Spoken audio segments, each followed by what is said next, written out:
Okay, so big exuberant puppies are traditionally kind of a nightmare to walk. There's a lot of pulling, there's a lot of craziness. To a certain extent, that's just going to happen for a while. But it's what you work on, and the way you work on it is, well, there are kind of three different components that can help you. The first thing is training. The more you work in a fun way with your puppy, the more your puppy's going to be tuned into you on a walk. What happens on a walk is that the environment is more interesting than you are. The puppy's going to go to what is more rewarding. And what's more rewarding on a walk is the sights and sounds that are out there. And so you have to work pretty hard to compete with that. And so you want to have amazing treats with you, and you want to be fun. So you do have to work hard at that. That being said, your little piece of chicken is not going to compete with the glorious puppy across the street that your dog is barking and straining to get to. So that is where training comes in.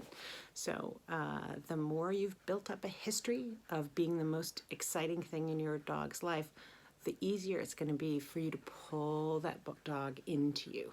So everyday training, a ton of it. That's all focused on you two together. You're developing your bond. Your dog is learning to look to you for good stuff, and you're developing this history of being super rewarding because all your dog has to do is go pay attention to you, and they get treats, and everything feels good, and it's great. So the more training you do, the easier walks will be.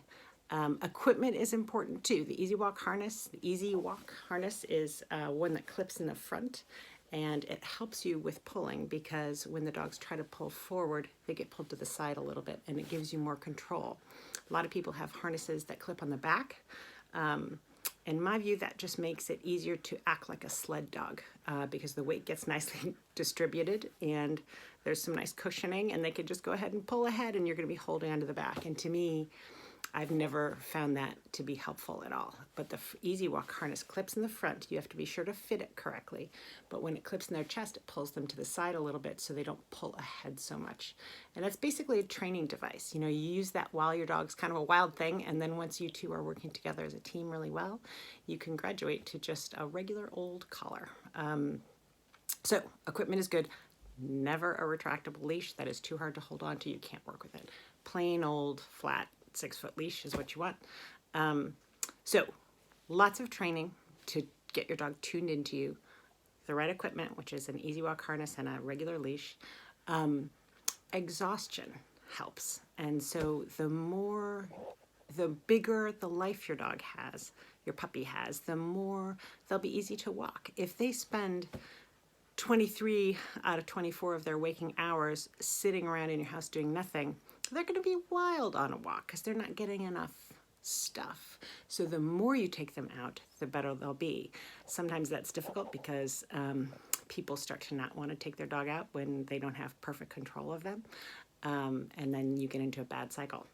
You need to steel yourself, get ready, take treats, get out there more.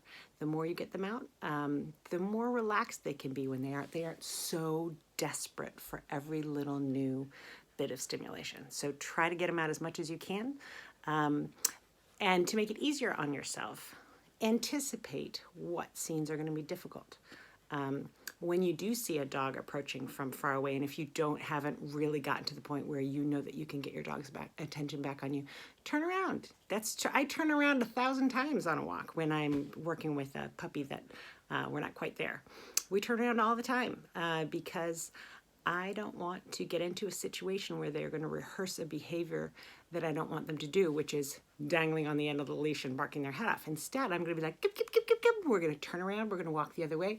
We're going to do some sits and stays and practice the behavior we do want to see. And while the puppy's doing that, he's able to do that with me because I haven't put him straight in front and very close to a distraction that is too hard to ignore. So you got to anticipate what's going to be too hard for your pup and put that walk at the level that your puppy can succeed at.